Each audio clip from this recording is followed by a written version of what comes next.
Give up. Nothing personal word of the day. It is Friday, August 11th, 2023, and we're talking about giving up. You do not want to air your dirty laundry in public. No matter what's going on in your clubhouse, no matter how bad it is, and the San Diego Padres have it worse than just about any team. We don't even talk about the Mets anymore. They sold, they're done, no longer. At the end of the season, we can refer to them as the biggest disappointment ever. But now we get to focus on the Padres, my second favorite foil, as they decided not to give up, the front office, not to sell, cost me a wait to see. For whatever reason, the team simply is not able to win. They are exactly the 2005 Marlins, built to win. The players say it's going to happen. We're going to start now, no problem, and then it never happens, and you miss the playoffs. Now, in a National League wildcard situation where the National League teams, whether it's the Marlins or the Cubs, who are playing better as of late, but the Diamondbacks, the Reds, it's just losing upon losing upon losing. So the Padres can be under 500 and only 4.5 games back of the final wild card spot. But when the front office doesn't give up on you and the players still don't respond, you have a problem in your clubhouse. You've got turds in your clubhouse. So who is it in the Padres clubhouse? We did an entire segment whenever we did it. I don't even know how you can search individual segments of previous shows where we've talked about Tatis, we've talked about Soto, we've talked about Machado, who is not a turd. Juan Soto gave a quote yesterday or 2 days ago that is the end of the Padres. I want to give it to you straight. We just give up instead of keep grinding, keep pushing. We've got to forget about yesterday and keep moving. We've got to play as a team. We've got to go out there and grind every day, grind every at-bat. Some days we do, some days we don't. Days like this series, talking about the Dodgers, we just give up. You're the front office of the San Diego Padres, and you see that. To the extent that you don't know that's what's happening, which you should if you're a competent front office, if A.J. Preller is surprised by this, that's his issue. But if you happen to read this and didn't know it, you get your tuchus down to the clubhouse, you sit with Bob Melvin, and you say, do you want to bench anybody? Do we want to make an example of anybody? How do we light the fire under this team that wasn't lit by adding at the deadline or not selling? What is your plan, the GM would say to the manager, for getting more out of your players? What more can we do? It's way easier to have the conversation when your payroll is high, which the Padres is, when your GM and owner have given you the type of lineup that Bob Melvin has gotten. When you've got a low payroll but high expectations, you never see the front office of the Rays going down to Kevin Cash and saying, hey, you're doing this wrong. Buck Showalter, he gets spoken to. So in San Diego, when you've got a manager like Bob Melvin, who is universally revered within Major League Baseball, and I don't mean by media and fans, I'm talking about by executives. And you have given Bob Melvin, Manny Machado, and Juan Soto, and Fernando Tatis. And how about Bogarts? How about the fact that Blake Snell has been one of the best pitchers in baseball for the last period of months? Is it possible that that sort of team is below 500? That's the problem with baseball. Is it a chemistry issue? Maybe. Can teams overcome chemistry? Yes, that's called the 2003 Marlins. Oh, great chemistry. We won games. Everyone loves each other. The most fun everyone's ever had. Guess what? It wasn't that way the entire season. It's not as though all the players loved each other by any stretch. By any stretch. I'm not talking about a Hanley type of not love. But there wasn't universal love. You don't need to have 25 at that time or 26 today like each other.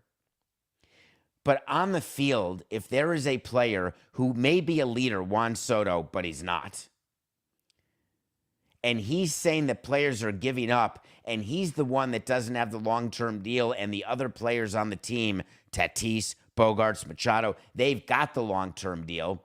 Is he actually referring to lack of effort, lack of care? Is it possible the makeup of the team is such that they didn't have a chance from the get-go?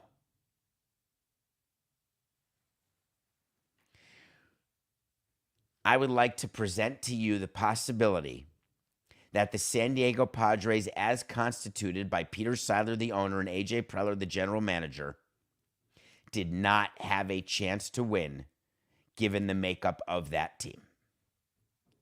You cannot, in baseball, put together a team of all-stars, have a payroll of $300 million, and guarantee yourself a win. Steve Cohen has figured that out. Peter Seidler is not Steve Cohen. Once the player comes out and says that players have been giving up, you know it's too late because we're August 11th. There is nothing you can do about the makeup of your team. You're late to the party. You do that before the deadline. Do you know that you can get rid of players at the deadline but still not sell? That you can change them out if you realize that what you've put together is not a winning combination? Or do you delude yourself into thinking that they've not performed up to their capabilities, up to the back of their baseball cards? We're not going to make changes because eventually there'll be regression to the mean. That's the delusional, magical thinking. That's the thinking that when you're overperforming after 29 games, you're going to win 90 games. It doesn't work that way. But because baseball changed the rules, and August 1st, which was the trade deadline this year, that is the deadline for all 40-man roster trades and movements. There's no longer an August 31st waiver trade deadline where if a player passed through waivers, he could be traded. This is your team. That is a rule change that has made the deadline both more exciting and less exciting to me. As a front office executive, I don't necessarily know my team August 1st, but I definitely know them August 31st. So the Padres are who the Padres are, which means the only changes are going to come after the season. Hear me now and believe me later. The Padres will not go to spring training next year with the same team that they went this year. Now, don't tell me on the live chat, nothing personal with David Samson. Don't tell Coca, David, nobody returns the same team. That is true. There's always changes at the margins. No roster ever. And this is totally anecdotal, but here we go. Not even irresponsible with the platform. I do not believe in the history of let's just say since 2000, there has not been one team. That's 30 times 20. This is the 24th season. 600 and 720. There has not been one of 720 where they have returned the same exact roster. But I'm going to go deeper and tell you it's not on the margins where the changes have to be made with San Diego. It's at the core. Will Seidler have the guts to change the core? Will he have the guts to change the GM? I promise you it's not going to be Bob Melvin. Give up the Padres. Maybe it's motivation. You know what? It's a Friday. How about if I act all positive and not cynical and not tell you the way it really is and tell you the way you wish it were if you were a Padres fan? All right, here we go. In an alternate universe, in 1 minute, 60 seconds or fewer, what Juan Soto did by saying that the Padres players give up is one of the great ways to motivate players to change the way they are and to get a team winning.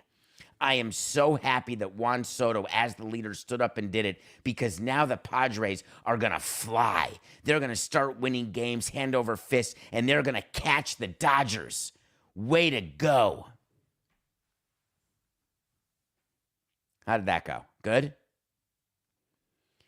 Right now, the Padres have to play the Diamondbacks in Arizona. Good job. Then they have a 10-game homestand against the Orioles, Arizona, and Miami. This is their moment. If Juan Soto is going to fly along with the Padres, now's the time. Speaking of flying, can we talk about Dave Kaval, the president of the A's? Alert, everybody. We're about to talk about the Oakland A's situation again. It's been a minute, but we have a unique opportunity to, because Dave, as president of the team, has chosen to be super, super quiet. Extra quiet after the Nevada legislature gave money to get a baseball stadium or help a baseball stadium get built. They've been furiously negotiating all these contracts, trying to figure out who's going to design the ballpark, how it's going to look, how much land they have, 9 acres, how they're going to fit a roof building in 9 acres, they can't, how to negotiate with Bally's to get more acreage, they may, how to convince baseball that by January 15th of 2024, they'll have a signed deal, so don't worry. Meanwhile, we're August 11th. September, October, November, December, January, 5 months plus 14 days. That's the date we've all been looking for and waiting for, because if there's no signed agreement by that date and baseball does not extend it, which they would, even though they're telling you they won't, and they told the A's they won't, by that day, you have to have a deal done or you lose your revenue sharing. How come no one's asked the question? Did they lose their revenue sharing from that day forward or from 3 years later forward? They lose it from that day forward is the information that I have. The Oakland A's cannot lose their revenue sharing. Revenue sharing for the A's, for the Rays, for the Marlins, for the Guardians, it is the lifeblood. It is the largest source of revenue. You could say that the national revenue that is raised by Noah Garden and people in the commissioner's office, that is then distributed by Rob Manfred to all 30 teams equally, that is a huge source of revenue. You can say your broadcast deal, that's a huge source of revenue. But for teams which receive revenue sharing, not on the margins, so there are a bunch of teams that in revenue sharing have to give $1 million or get $1 million. I'm talking about at the extreme. The extreme is A's, Rays, Marlins, Guardians. They're not getting $1 million or $5 million or $10 million or $20 million. They're getting more than that. So, why is Dave choosing now to speak up? What happened? Well, you may have seen in the news, the biggest fire in the news is taking place in Maui. Again, my thoughts, do yourself a favor when you're talking about it, if you happen to know people, which is a 1% issue, I guess. But if you do know people who have a trip planned to Hawaii or to Maui, they should not have as their first thought, oh my God, what about my trip? Their first thought should be, what about all the people who have died in the fire or who lived and now have no homes, no cars, no nothing? But another fire that's taking place happens to be taking place in Alameda County, not inside the Coliseum, Dianu, but taking place on the grounds of Schnitzer Steel. Now, Schnitzer Steel, who are they? What about them? Who cares? Let me just give you a primer of 30 seconds. They're a neighbor at the Coliseum, a neighbor who's gotten involved in any sort of ballpark possibility that could have taken place at Howard Terminal. Did I say neighbor at the Coliseum? I meant a neighbor at the port, at the terminal at Howard. Gotten involved. Lawsuits have been filed by the A's against Schnitzer because the A's believed, back when the A's were trying to stay in Oakland, that they were trying to delay them. The Norman Brayman, if you know, you know, of Oakland. Yes, Norman Brayman did delay Marlins Park by a year. We could have had that open in 2011, and construction could have started in 2008, but we had a lawsuit that we had to win against that litigious man. I don't ever want to speak ill of someone else without giving you facts, but suffice it to say, there are people who enjoy filing lawsuits as a way to delay what you are doing in terms of development. Sometimes it works, sometimes it doesn't. In Norman's case, lost the lawsuit, worked on the year delay. The A's effort to get a ballpark done in Oakland, according to President Dave Kaval, were delayed into the 2030s because of litigation, and that has been disputed by the politicians in Oakland. But what interested me more were his direct quotes when he spoke to a news organization. I think this appeared in the Mercury News. He said the city council passed a non-binding agreement in 2021, and they were never able to honor that commitment. On top of that, we had all of these opponents, with Schnitzer pushing everything out into the next decade. That's a good fact. It's not true, but it's a good fact. But then he decided to talk about revenue sharing. He explained that revenue sharing would be cut off if they don't have a deal in Oakland or another city by January 15th of 2024. And his exact quote was, "The revenue share was an important financial contribution to fielding a product on the field. So yes, it was a material factor in terms of the deadline." He's getting crushed for that quote, but not by me. That is a correct statement that a team president should be making, though it is the quiet part out loud. But I would stand at the top of a rock to talk about revenue sharing and the impact that it had on our ability to field a team, and the impact that it had on our ability to pay the other expenses needed to operate a team. What the media used to do was to tie revenue sharing to your payroll. How can you have a payroll that's less than revenue sharing? If you add up revenue sharing plus their broadcast deal, that's greater than the payroll. Therefore, the payroll should be higher. And that is horse hockey. That is not taking into account any other expense in running a team, of which there are tens of millions of dollars of expenses. So I'm not upset with Dave for that comment. The A's without revenue sharing have a deficit, an operating deficit, that can only be made up in the capital markets borrowing money. And you want to save all of your ability to borrow. The entire credit line is a way that people may understand. You don't want to buy extra things on your credit card when you need your credit line to pay your rent or to pay bills that are required to be paid to help your business. The A's need every dollar of available borrowing power to finance the contribution they are making to a new stadium wherever it's being built, whether it's Oakland or Vegas. You don't spend it on a 2-year player. For crying out loud, 4869. For crying out loud, that's why we traded Cabrera. We needed to pay down debt in order to borrow that money back to fund our portion of Marlins Park. So I'm not upset about that statement. But this one got me. He was doing fine. We're competing against the Giants. We need a ballpark that's comparable to Oracle Park.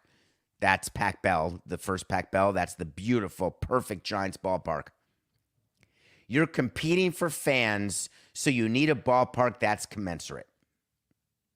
Raise your hand if you remember the San Francisco Giants playing at Candlestick. Raise your hand if you remember the Giants before they started selling out Pac Bell, before they became a revenue machine. Do you think that was all new stadium related? Is that the hypothesis? There is no new stadium in any city today that will give the type of bump that the Giants got going from Candlestick to what they call Oracle Park now. That was a confluence of two events. One, the new stadium cycle was way earlier. There were fewer teams with new stadia, and every team which got a new stadium was getting a huge increase in revenue. By the time Marlins Park opened in 2012, it was the end of the new stadium cycle, and we did not get the bump that we expected, that baseball expected, that projections expected. The new stadiums that open now, including when Tampa gets one, when Oakland gets one, they will not have the type of bump baked into the projections that existed 10, 15, 18 years ago. So for people in Oakland arguing, why would they build a stadium in Vegas? Worse demographics, smaller city, not as much money, which happens to be true as it relates to the city of Vegas, not talking about the high rollers in the casinos. A new stadium, when we were talking to baseball about it, we were still arguing that we are going to become revenue sharing neutral, if not even a payor. Projections now for a new stadium, including what Oakland is going to submit as part of its relocation package, will always have them as a revenue sharing recipient, even in Vegas. From day one, in a new stadium in Vegas, they will still receive revenue sharing. When you say that you need a new ballpark comparable to Oracle Park, are you saying by the water? The port seems to fit that bill. Are you saying in an area where you've got huge amounts of wealth?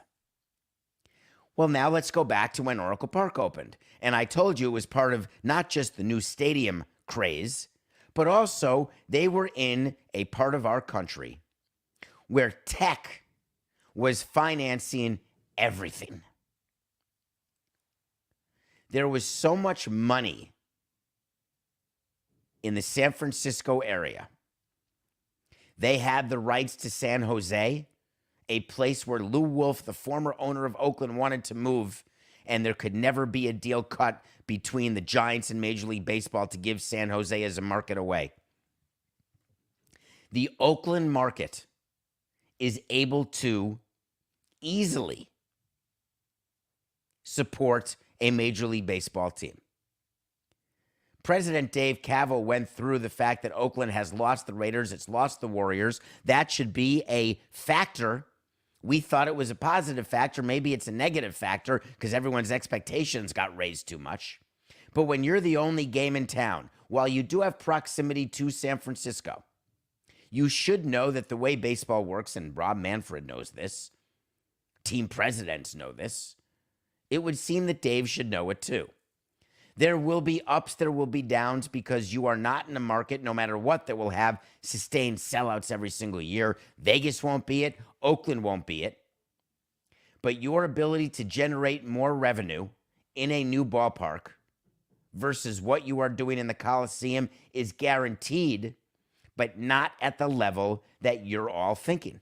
In order to do it, they've got to find a way to tap into the corporate market. They've got to find a way to tap into the season ticket market, both in San Francisco and across the bridge toward Oakland, in a way it used to be. It used to be the A's would draw, not the Giants.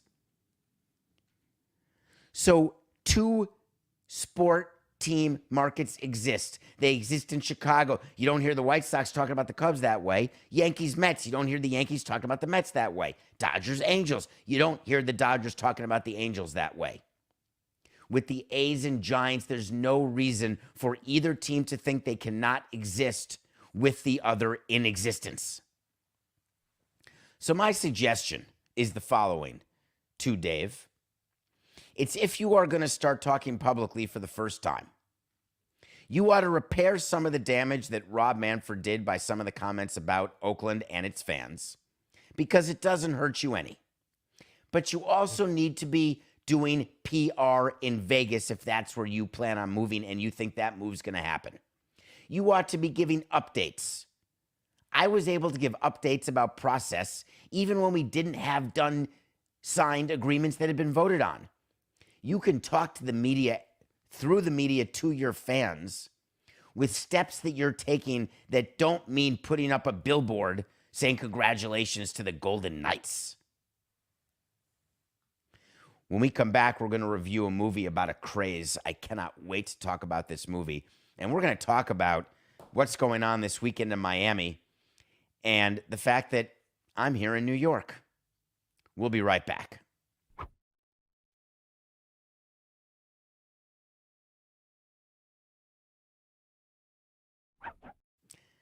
Welcome back to Nothing Personal. It's David Samson and Matthew Coca. We are here live on Nothing Personal with David Samson YouTube channel. So if you're listening to this, you can watch it. And it doesn't even have to be live if it's early on the West Coast for you, because we're on YouTube. The show is there after 8:45 a.m. Eastern. We also have a new website called davidsamsonpodcast.com. You can go on there. You can see every episode we've ever done. This is episode, what number are we, Coca? 865 of the normal show. Plus, we have another 130 episodes we've done, special episodes and mailbags and sit-downs. We're getting close to a monumental number, an important number, an exciting number, and we may even be very close, like next week, Coca, with episode number 1,000. That means that Matthew Coca and I have been in front of you almost 1,000 times. Amazing. Thank you. And keep enjoying our merch. And yes, I'm getting your emails. You can contact me through the davidsamsonpodcast.com website. And I think I figured out how to respond. Wait to see. I watched a movie last night with Zach Galifianakis, Elizabeth Banks, called The Beanie Bubble. It's so interesting. Sarah Snook is in the movie from Succession. This is a movie about three women and their role in the Beanie Baby craze. Beanie Babies were started, in theory, by a guy named Ty Warner. You don't know much about Ty. He's not involved in the movie, wouldn't cooperate with the movie. No one cooperated with the movie, which is why names are changed other than Ty's. Zach didn't get to speak to Ty, who's still alive. If you are old enough to remember the Beanie Baby craze, this was around the beginning of the internet, the beginning of eBay. This is when people were reselling their Beanie Babies at huge profits. This is when some Beanie Babies would be worth $5, $10, $15, $20,000. This is when if you wanted a Royale with cheese, you'd have to step over people and riots because Beanie Babies, baby beanies were available at McDonald's. It was a thing. Total number of Beanie Babies that I own, 0. Wasn't my thing. But for people who were into it, it was an obsession. And I want to take 2 minutes of our show today, if that's okay, Coca. And I want to talk about my dad. My dad, Alan, passed away just a couple years ago. He had various jobs. He started as a prosecutor, lawyer who was a prosecutor in Milwaukee, Wisconsin. One of the things he did, then had many different jobs and different entrepreneurial things. Some worked, some didn't work. He owned a toy store called Toy Country USA. Those were toy stores in Wisconsin. part of owning a toy store is that you go to toy conventions. The biggest toy convention was in New York, where the, what's it called, where Columbus Circle is right now, where the shops are, where you go to all those upscale shops. I cannot remember what that is called anymore. But that used to be a building where there would be toy conventions where you'd go booth to booth. And this is in the movie The Beanie Bubble. And I used to go as a kid, and I would always get toys that my friends didn't have because they were not yet released.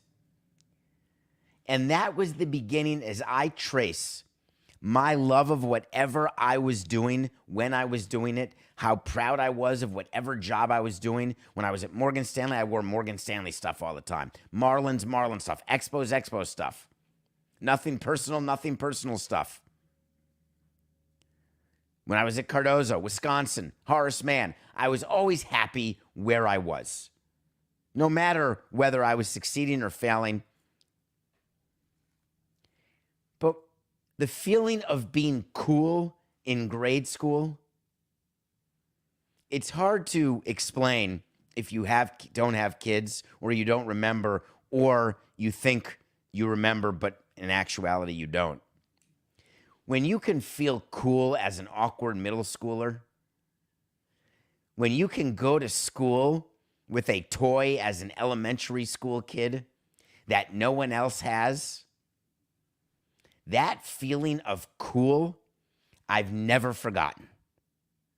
I have a World Series ring, but the coolest I've ever been is when I had as yet released toys with my father, Alan.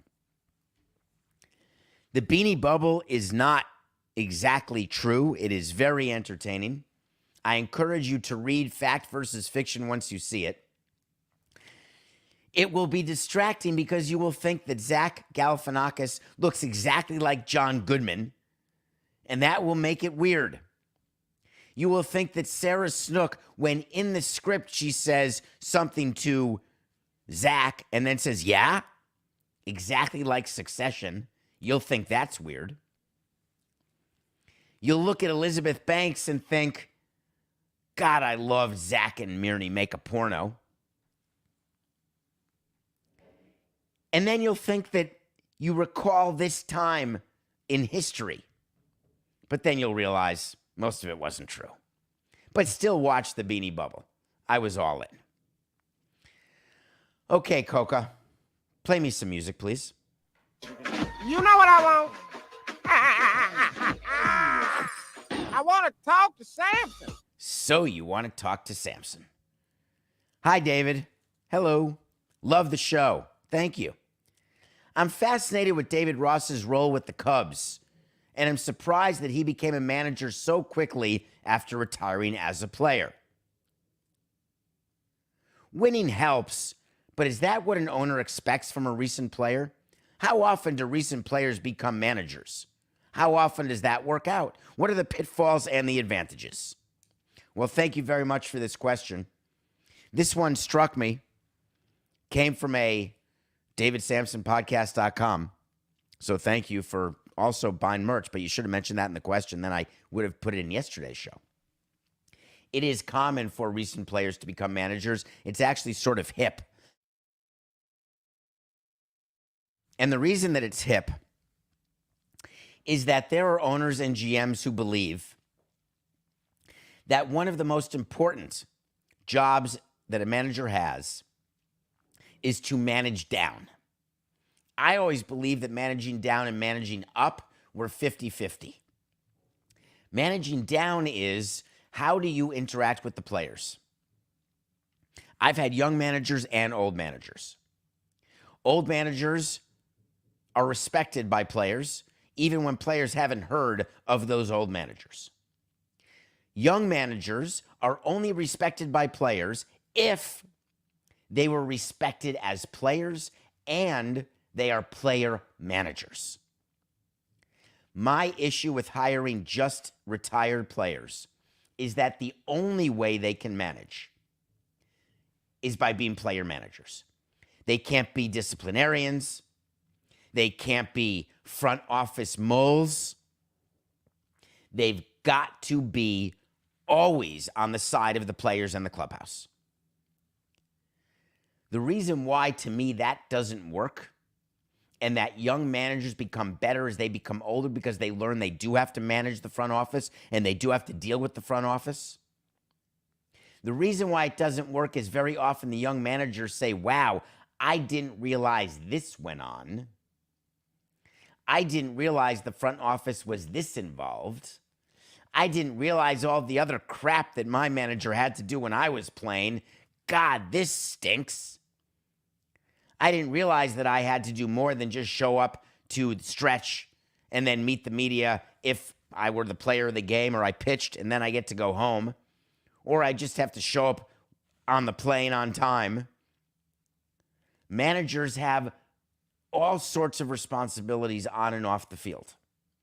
The adjustment from player to manager is difficult, which is why the most successful of those who make that adjustment, and this is true in basketball and in baseball, are marginal players, good enough to have played, good enough to have had good careers, but they weren't the superstars. They weren't the Hall of Famers. Are there exceptions? Are there Hall of Fame players who became managers who loved it and were good?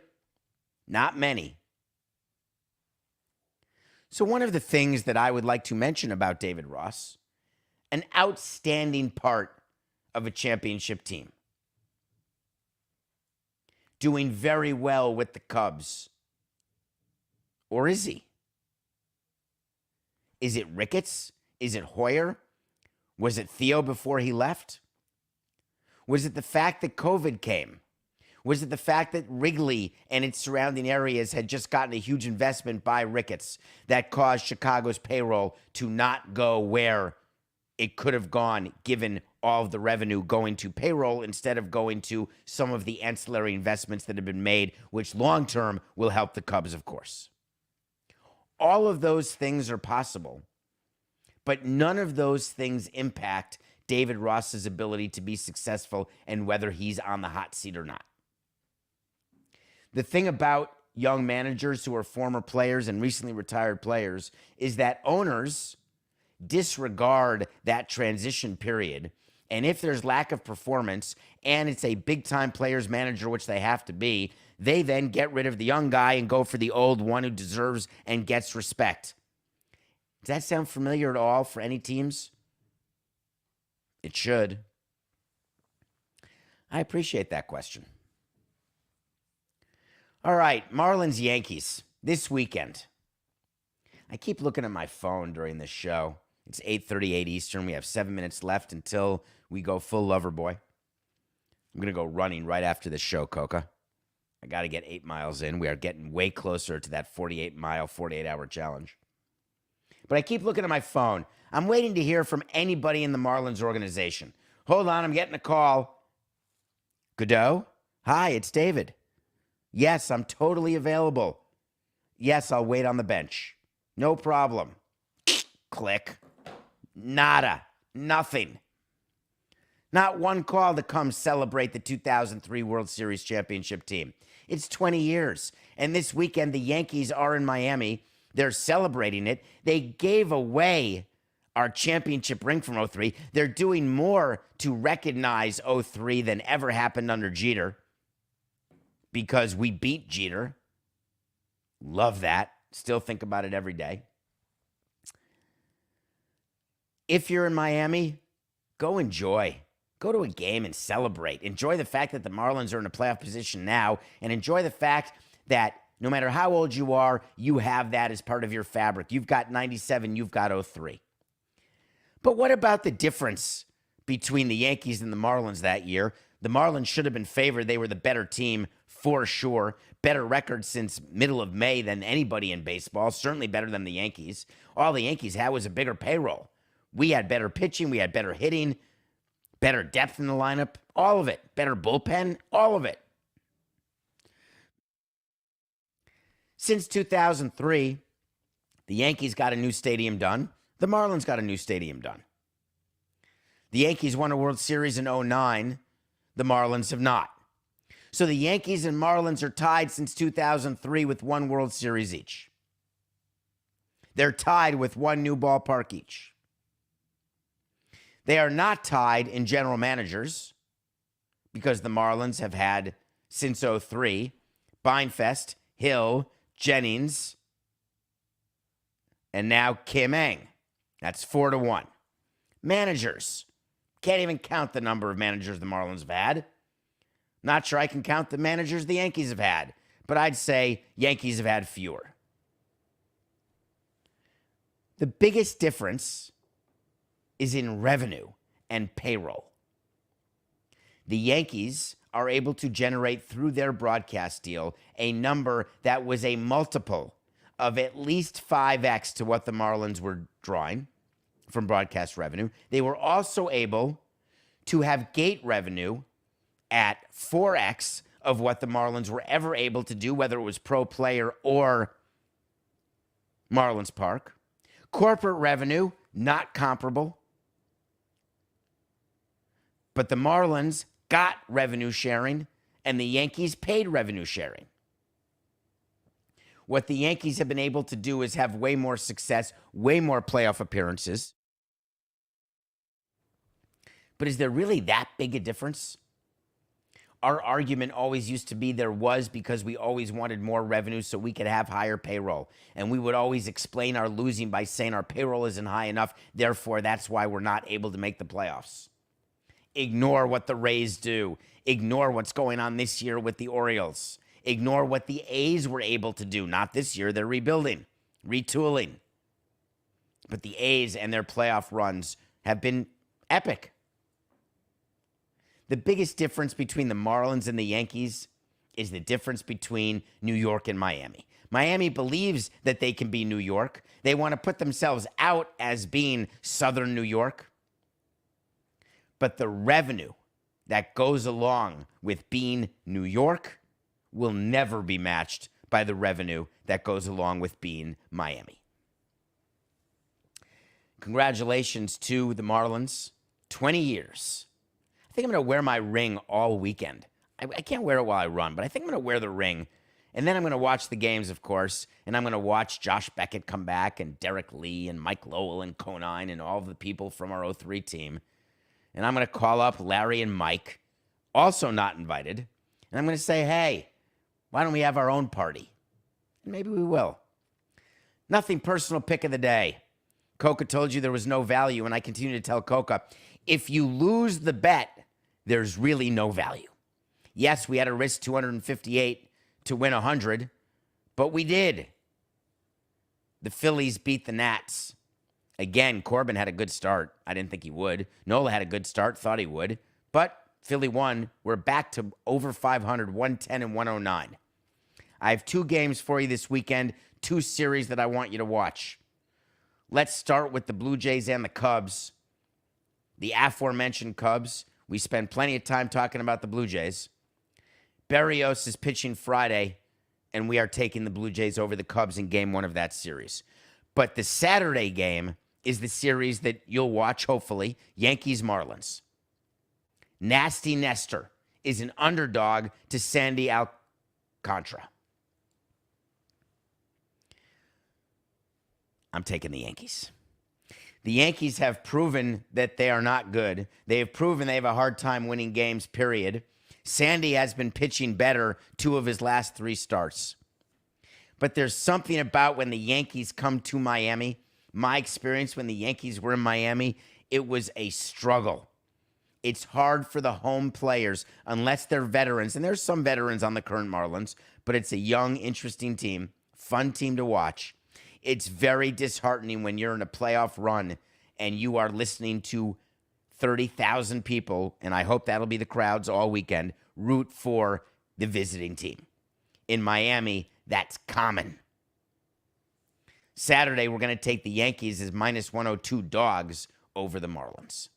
When they're celebrating the '03 World Series and they bring out the trophy, they bring out the players, I hope that you can Forget about whatever feelings you may have toward ownership, from Wayne Huizenga to John Henry to Jeffrey Loria to team presidents, including me.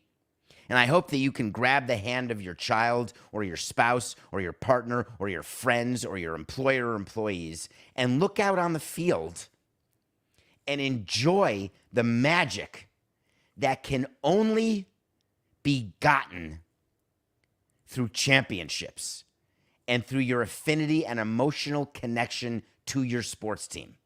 It causes heartache, but the pleasure that you get when it works makes it all worthwhile. Then look up in the owner's suite. Watch them either applaud or not applaud. But I can tell you what they are saying under their breath while you're all celebrating the 20-year anniversary of the Marlins World Series championship. Sit down. It's just business. Sorry about the invite, Samson. It's nothing personal.